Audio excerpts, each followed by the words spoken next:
आज का हमारा टॉपिक है terms of credit. Terms of credit में बेसिकली हम लोग ये देखेंगे कि यदि आप एक बैंक से लोन लेने के लिए जाते हैं तो क्या बैंक वाला लोन ऐसे ही दे देता है? बिल्कुल भी नहीं। मतलब इसमें हम लोग ये पढ़ने वाले हैं कि यदि आपको लोन चाहिए बैंक से तो आपको बैंक लोन किन किन टर्म्स पे, किन किन कंडीशन पे आपको लोन वो देगा, वही हम लोग यहाँ पे पढ़ने जा रहे हैं। जैसे मान लीजिए कि आपको 1 करोड़ रुपए का जरूरत था, आप बैंक के पास गए, कहा कि बैंक मैनेजर साहब हमको ना 1 करोड़ का जरूरत है, आप हमको दे दो। क्या वो इतना आसानी से दे देगा? बिल्कुल नहीं देगा। लेकिन वो फिर किस हिसाब से देगा, कब देगा, कैसे देगा, वो सब चीज हम लोग इसमें पढ़ने वाले हैं। ठीक है, वही बात यहाँ पे है कि आखिर लोन लेने के लिए आपको किन किन शर्तों से गुजरना पड़ेगा, यानी कि टर्म्स ऑफ क्रेडिट क्या है। देखते हैं। सबसे पहला हमारा है कोलैटरल। अच्छा चलिए, कोलैटरल ना आपके लिए बिल्कुल नया वर्ड है। आपके सामने एक वर्ड हम इस्तेमाल करते हैं, गिरवी। आपने सुना होगा। गिरवी का मतलब होता है सिंपल सा कोलैटरल। मतलब कि यदि आपने किसी को लोन दिया है तो गिरवी के तौर पे वो आपके घर का पेपर रख लेगा, या फिर आपके जमीन का पेपर रख लेगा, या फिर आपका गाड़ी रख लेगा, कुछ भी आपका रख सकता है गिरवी के तौर पे कि यदि आपने मेरा लोन वापस नहीं किया तो ये सामान मेरा हो जाएगा। ठीक है, तो बैंक भी वैसा ही काम करता है। तो पहले देखते हैं कि आखिर कोलैटरल का मतलब होता है क्या। देखिए, collateral is an asset. Asset का मतलब क्या होता है? संपत्ति। याद रखिएगा, एसेट का मतलब संपत्ति। Collateral is an asset that the borrower owns such as land, building, vehicle, livestock, deposits with banks and uses this as a guarantee to a lender until the loan is repaid। यानी कि इसका ना बड़ा simple सा आपको देते हैं। यदि आपसे डेफिनेशन पूछे तो आप ये लिख दीजिएगा, लेकिन इस डेफिनेशन में क्या बताया गया है थोड़ा सा आपको ये हम बताते हैं। जैसे सपोज कीजिए कि बैंक से हमने लोन लिया 1 करोड़ रुपए का, सपोज कीजिए। तो बैंक वाला क्या करेगा? बैंक वाला बोलेगा कि देखो भैया, हम आपको 1 करोड़ रुपए का लोन तो दे देंगे, लेकिन इसके बदले में हम क्या करेंगे, आपके जमीन का, नहीं तो फिर आपके बिल्डिंग का, नहीं तो फिर आपके गाड़ी का, मतलब जो भी आपके पास संपत्ति 1 करोड़ रुपए या फिर उससे ज्यादा का है वो हम रख लेंगे उसका पेपर। और जब आप हमको लोन दोबारा चुकता कर दीजिएगा ना, तो ये दोबारा हम पेपर आपको वापस कर देंगे। जैसे सपोज कीजिए कि मेरे पास 10 बीघा जमीन है। ठीक है, मेरे पास 10 बीघा जमीन है, लेकिन मेरे पास जमीन तो है लेकिन मेरे पास पैसा नहीं है। तो हम पैसा मांगने के लिए गए बैंक के पास। बैंक वाला बोलेगा कि ठीक है, आपके पास 10 बीघा जमीन है, उन 10 बीघा जमीन का ना पेपर आप मेरे पास छोड़ दो। बैंक वाला ऐसा कहेगा। हम बोलेंगे ठीक है, रख लीजिए, हमको बस लोन दे दीजिए आप। और मान लीजिए कि लोन हम उसको चुकता नहीं कर पाए, लोन हम उसको चुकता नहीं कर पाए, तो यहाँ पे बैंक के पास पूरा अधिकार है कि वो मेरे 10 बीघा जमीन को बेच के 1 करोड़ रुपया वो ऊपर कर लेगा और अपना काम वो निकाल लेगा। बात समझ में आ रही है? चलिए, यही होता है हमारा कोलेट्रल। तो गिरवी के तौर पे आप या तो अपना जमीन रख सकते हैं, या तो अपना बिल्डिंग, या तो अपना गाड़ी, या फिर अपना जानवर, या फिर आपके पास बैंक में कुछ पैसा जमा है तो आप वो रख सकते हैं, कुछ भी रख सकते हैं।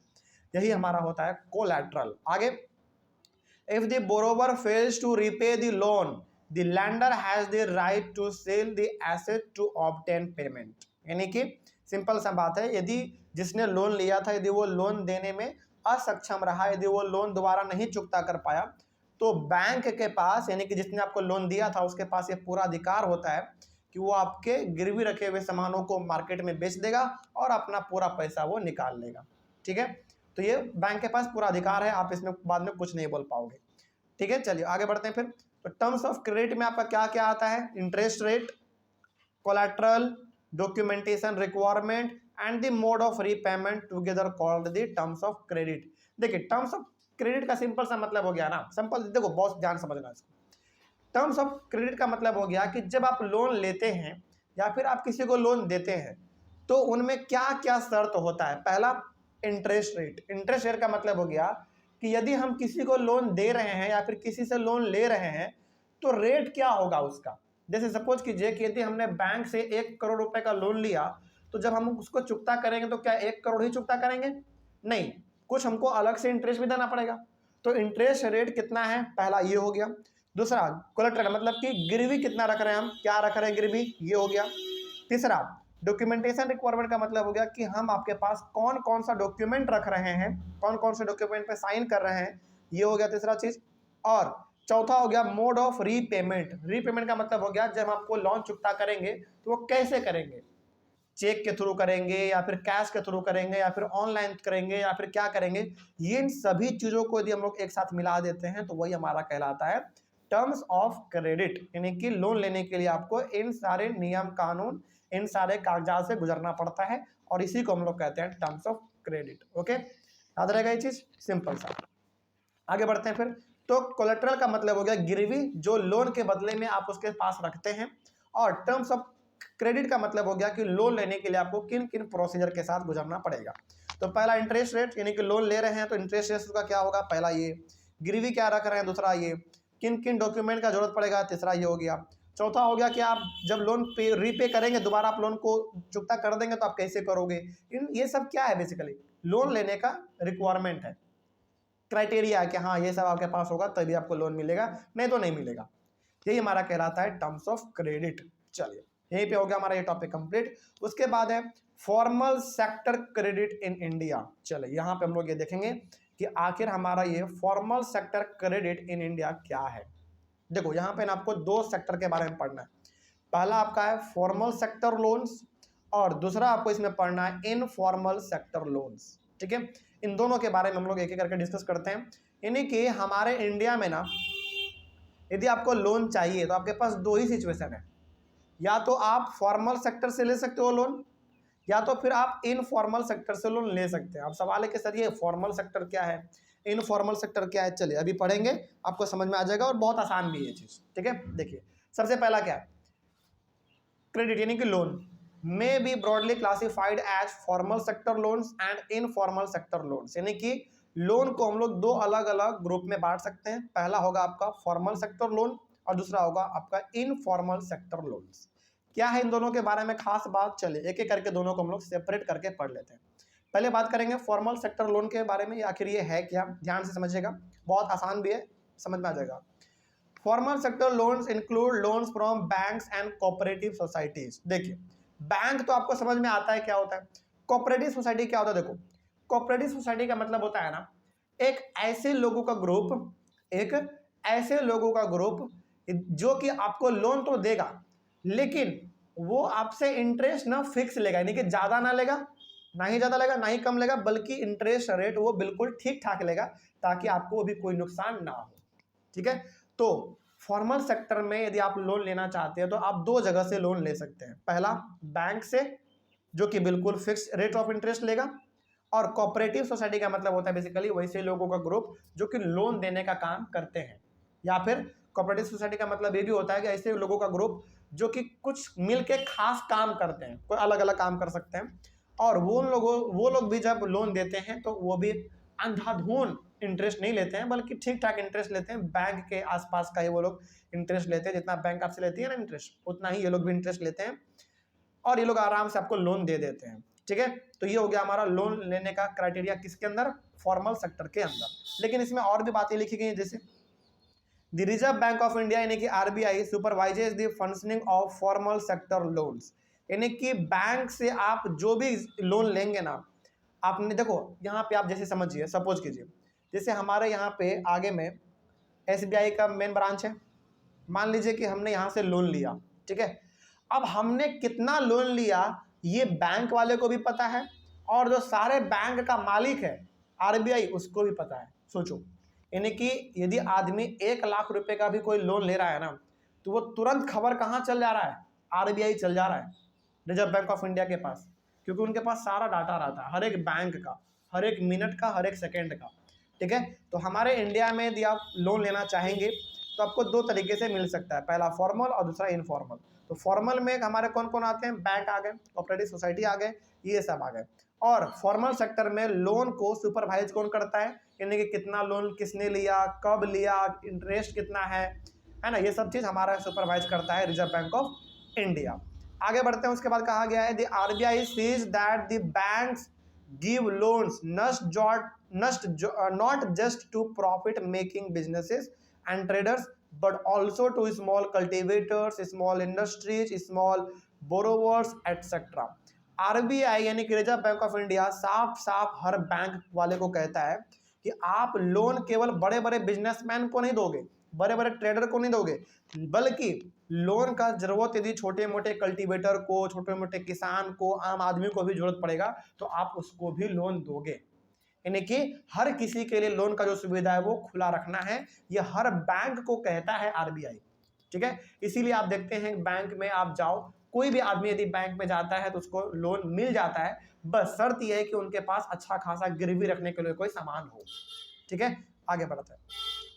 उसके बाद फिर banks have to submit information to the RBI on how much they are lending to whom at what interest rates etcetera.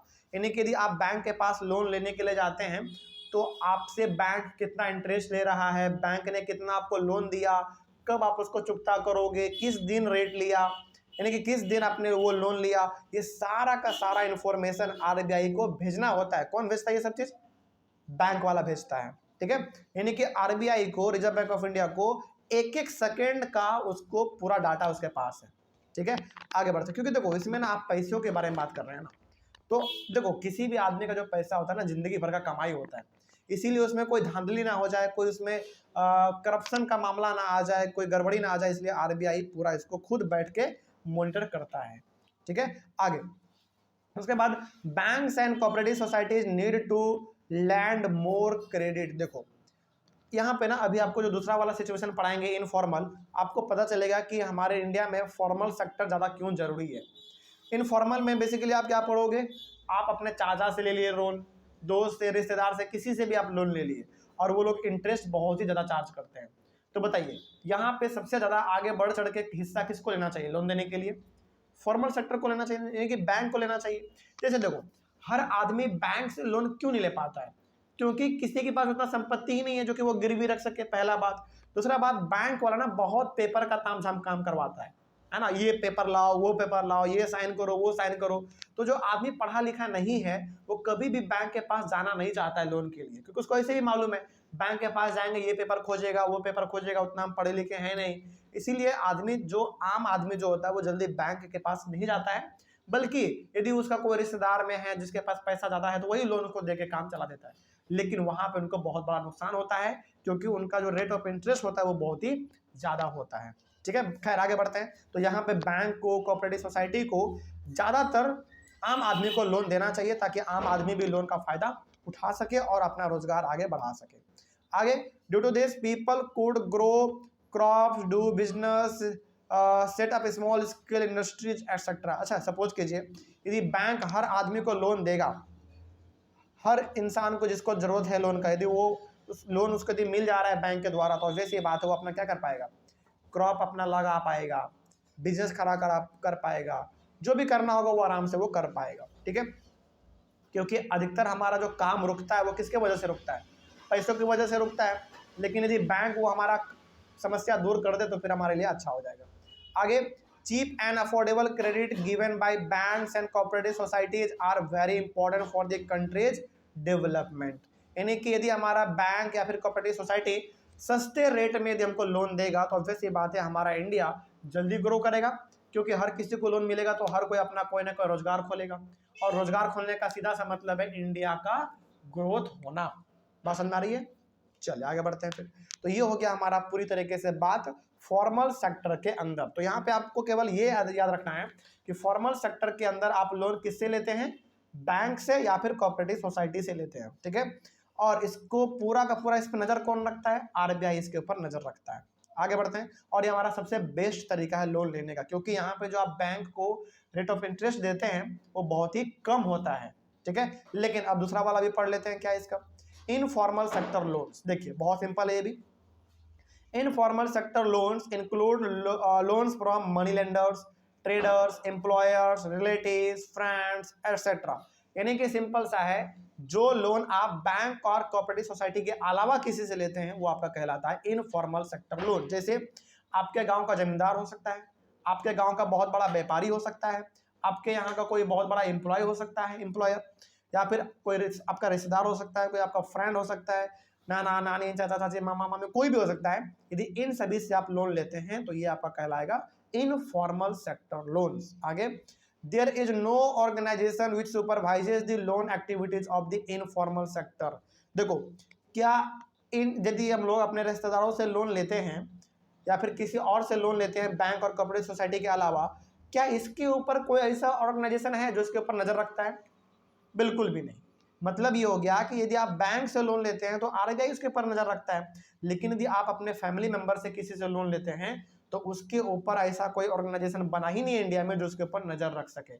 इसीलिए रिश्तेदार लोग आपसे क्या करते हैं, रेट ऑफ इंटरेस्ट थोड़ा सा ज्यादा ले लेते हैं। जैसे मान लीजिए यदि आपका कोई बहुत ही गहरा जान पहचान है, तब तो फिर वो बिना इंटरेस्ट लिए आपको लोन दे देता है कि हाँ लो भाई काम है कर लो, जब हो जाएगा तो दे देना। लेकिन क्या परिवार में हर कोई ऐसा होता है? नहीं, हर कोई तो ऐसा नहीं होगा। कोई ऐसा जरूर होगा जिससे कि आप लोन तो ले लोगे लेकिन वो बाद में बोलेगा कि हमको इसके साथ क्या चाहिए, अपना इंटरेस्ट भी चाहिए। ठीक है, खैर आगे बढ़ते हैं। उसके बाद they can give loan at what ever interest rate they choose. तो वो जिस रेट पे आपको लोन देना चाहेगा वो दे सकता है और आपको लेना पड़ सकता है। क्यों लेना पड़ सकता है? क्योंकि आपको मजबूरी है। जैसे मान लीजिए, सपोज कीजिए कि आपका कोई रिश्तेदार है, उन्होंने आपको लोन दिया, आपको जरूरत था, आपने ले लिया, और उन्होंने कहा ना कि हम इतना रेट ऑफ इंटरेस्ट लेंगे। आपको क्या करना पड़ेगा? मजबूरी में लेना ही पड़ेगा, है कि नहीं? वही बात इसमें होता है। यानी कि जब आप रिलेटिव से लोन लेते हैं तो उसके मन में जो इंटरेस्ट रेट आता है वो आपसे वो चार्ज करता है और आपको देना पड़ता है। ठीक है, आगे there is no one to stop them from using unfair means to get their money back. और सबसे बड़ी बात यहाँ पे ये है कि मान लीजिए गांव का एग्जांपल देते हैं आपको हम सबसे अच्छा। यदि गांव में आपने जमींदार से लोन लिया और आप यदि मान लीजिए कि उसको लोन चुकता नहीं कर पाए टाइम से, तो जमींदार लोग गांव का इतना दुष्ट आदमी होता है कि वो आपको मार पीट के लोन ले ही लेगा वापस। भले आपसे वो पैसा लेगा, पैसा नहीं ले पाए आपका जमीन ले लेगा, जमीन नहीं ले पाए आपका घर ले लेगा, कुछ भी आपका ले लेगा, या फिर आपके पास 4 गो गाय था वो गाय लेके चल जाएगा, कुछ भी कर लेगा। लेकिन वो लोग बहुत ही गंदा तरीका अपनाते हैं अपने लोन को वापस लेने का, है ना। लेकिन बैंक ऐसा नहीं करती है। बैंक जैसे मान लीजिए कि बैंक से यदि आप लोन लेते हैं तो पहली बार तो बैंक आपको टाइम देता है कि भैया आपको ना आपका समय पूरा गया, आप हमको लोन वापस करो। लेकिन यदि आप बैंक के पास आके कहते हैं कि भैया हमको कुछ समय और दीजिए लोन अपना चुकता करने के लिए, तो बैंक आपको कुछ समय और देता है। ऐसा नहीं कि बैंक आपके घर को तुरंत कब्जा कर लेगा, तुरंत जमीन बेच देगा, नहीं। बैंक ये सब काम तब करता है जब देखता है कि ये आदमी लोन बिल्कुल भी नहीं दे पा रहा है, तब वो आपको संपत्ति को बेचता है। नहीं तो फिर बैंक आपको 2-3 बार मोहलत देता है कि हाँ इतने समय में आप हमको लोन अपना वापस कर दीजिए। लेकिन इनफॉर्मल में क्या ऐसा कुछ है? नहीं है। वो तो मारपीट के आपसे लोन ले लेता है और उसको रोकने वाला कोई है भी नहीं।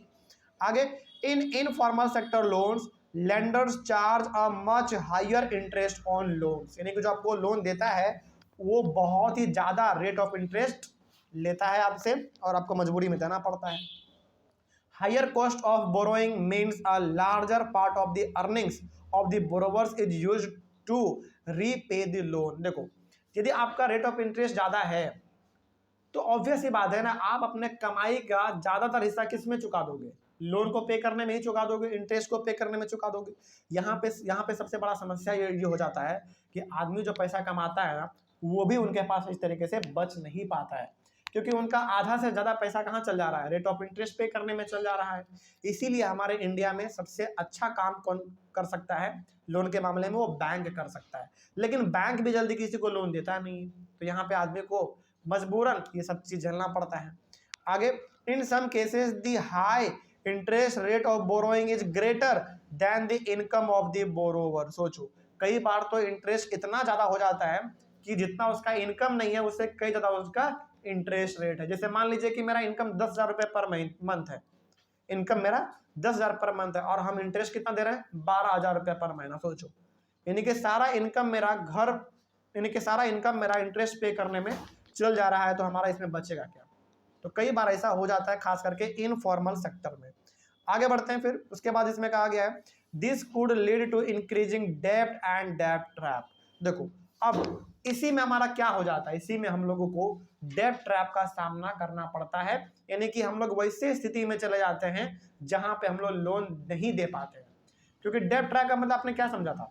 डेब्ट ट्रैप का मतलब होता है जब आदमी लोन देने में असक्षम हो जाए, जब वो लोन ना चुकता कर पाए, ठीक है, तब जाके आदमी डेब्ट ट्रैप में फंस जाता है। तो यहाँ पे बेसिकली आपने 2 अलग अलग सिचुएशन के बारे में पढ़ा है, फॉर्मल सेक्टर लोन और दूसरा हमारा था इनफॉर्मल सेक्टर लोन।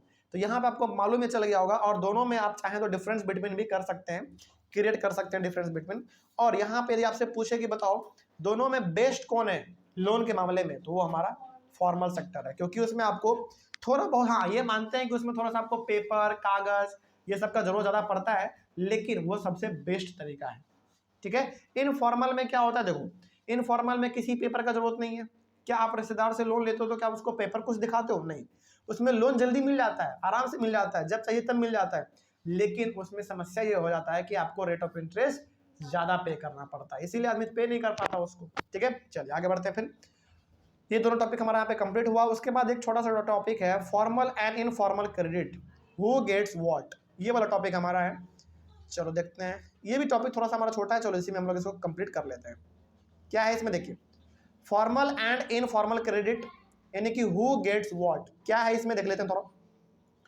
इसमें ना बेसिकली डाटा दिया गया है कि गांव के लोग ज्यादा लोन ले रहे हैं या शहर के लोग ज्यादा लोग लोन ले रहे हैं, और यदि लोन ले भी रहे हैं तो वो कहां से लोन ले रहे हैं। देखिए क्या लिखा हुआ है, सबसे पहला 85% of the loans taken by poor household in the urban areas are from informal sector. देखो ये बात हो रहा है शहर का, याद रखिएगा। देखो क्योंकि शहर है तो शहर में दोनों प्रकार के लोग रहेंगे, एक अमीर और एक गरीब, दोनों रहेंगे।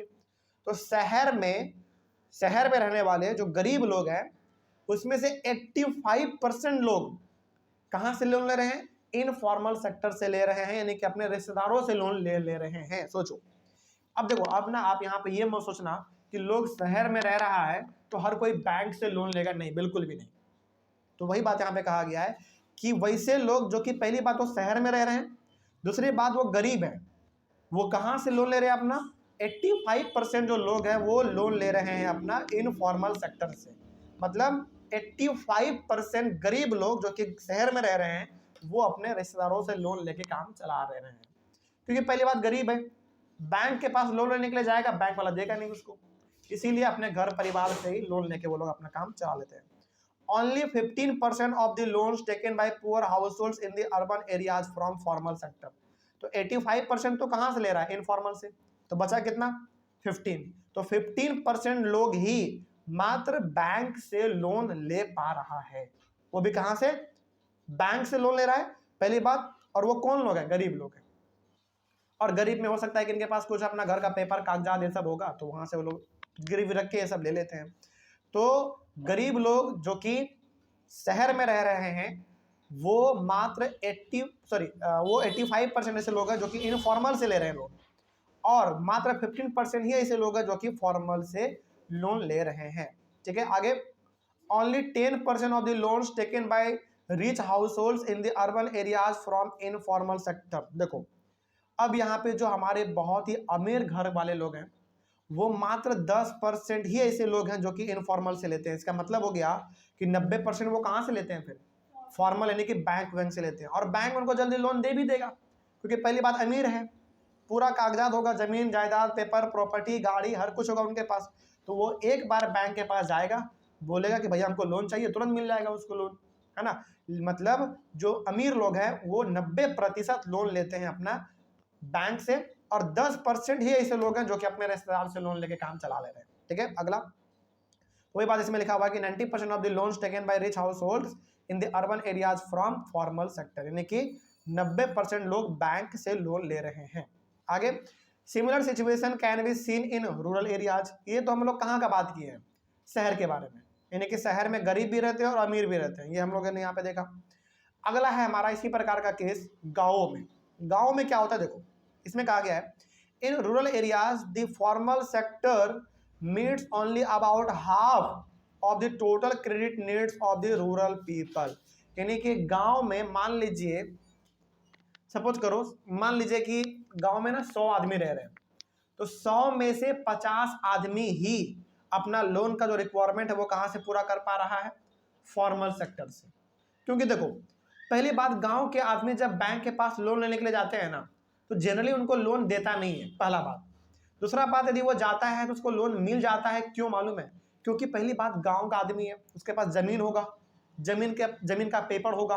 तो बैंक वाला चालाकी यहाँ पे क्या करता है, बैंक वाला चालाकी यहाँ पे करता है कि गांव के लोगों को बोलता है कि ठीक है हम आपको लोन दे देंगे, बस आप क्या करो अपना जमीन का पेपर मेरे पास रख दो गिरवी के तौर पर, यानी कि कोलेट्रल।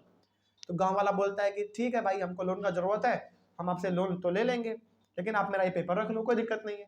तो वही बात इसमें कहा गया है in rural areas, the formal sector meets only about half of the total credit needs of the rural people. यानी कि 100 लोगों को यदि चाहिए लोन तो 100 में से मात्र 50 लोगों का ही फॉर्मल सेक्टर लोन का रिक्वायरमेंट पूरा कर पाता है, यानी कि बैंक पूरा कर पाता है, बाकी तो लोन ले भी नहीं पाता। तो बाकी जो 50% बचा वो किससे लेगा? जमींदार से ले लेगा, अपने रिश्तेदार से ले लेगा, अपने दोस्त से ले लेगा, उससे ले लेगा। The remaining credit needs are made from informal sector, और जो बच गया हमारा 50% वो इनफॉर्मल सेक्टर से काम चला लेता है। ठीक है, आगे, thus it is necessary that banks and cooperative societies increase their lending in the rural areas so that the dependence on informal sector of credit reduces। तो यहाँ पे बैंक को साथ ही साथ कोऑपरेटिव सोसाइटी को गांवों के लोगों को भी लोन देना चाहिए ताकि वो लोग भी अपना काम कर सके और अपना वो रोजगार आगे बढ़ा सके। ठीक है, नहीं तो फिर यदि ऐसा नहीं करेगा बैंक तो लोगों को ज्यादातर गांव के लोगों से ही लोन लेना पड़ेगा, जो कि उनको रेट ऑफ इंटरेस्ट थोड़ा सा ज्यादा पे करना पड़ेगा, जो कि उनके लिए अच्छा नहीं होगा। तो यहाँ पे आगे बढ़ के काम किसको करना चाहिए? बैंक और कोऑपरेटिव सोसाइटी को काम करना चाहिए। आगे, it is also important that the formal sector credit is distributed equally so that poor can get benefit from the cheaper loans. और यहाँ पे कई बार ऐसा भी होता है, हालांकि होता है लेकिन यहाँ पे होना नहीं चाहिए। क्या नहीं होना चाहिए समझिए, बैंक को यदि लोन देना है तो हर किसी को बराबर लोन दो, चाहे गरीब हो चाहे अमीर हो, और यदि आप इंटरेस्ट रेट ले रहे हैं तो सबसे बराबर लो, है ना। कई बार ऐसा देखा गया है कि जो अमीर लोग होते हैं ना उससे इंटरेस्ट कम लेता है, क्योंकि अमीर लोग क्या होते हैं, पढ़े लिखे होते हैं, उनसे इंटरेस्ट कम लेता है। और जो गरीब लोग होते हैं ना, जैसे गाँव के लोग हो गए, वो थोड़ा सा उनके पास एजुकेशन का कमी होता है, उनसे रेट ऑफ इंटरेस्ट क्या कर लेगा, ज्यादा ले लेगा और बैंक को प्रॉफिट हो जाएगा। तो लेकिन ऐसा करना नहीं चाहिए, लेकिन ऐसा कई बार किया गया है, देखा गया न्यूज में, ऐसे सब चीज आता रहता है, लेकिन ऐसा बैंक को नहीं करना चाहिए। और खास करके गाँव के लोगों को जो कि पढ़े लिखे उतने नहीं है, उनको बेहतर से बेहतर सुविधा मिले, लोन मिले, इसके लिए बैंक को काम करना चाहिए। ठीक है, चलिए, तो ये अभी टॉपिक हमारा कंप्लीट हुआ। अगले वाले क्लास में हमारा टॉपिक होगा self help groups for the poor. ठीक है, इसके बाद फिर हमारा चैप्टर खत्म हो जाएगा। तो ये ये वाला टॉपिक हम लोग अपने अगले वाले क्लास में कवर करके इस चैप्टर को खत्म करेंगे। तब तक के लिए thank you very much and have a nice day.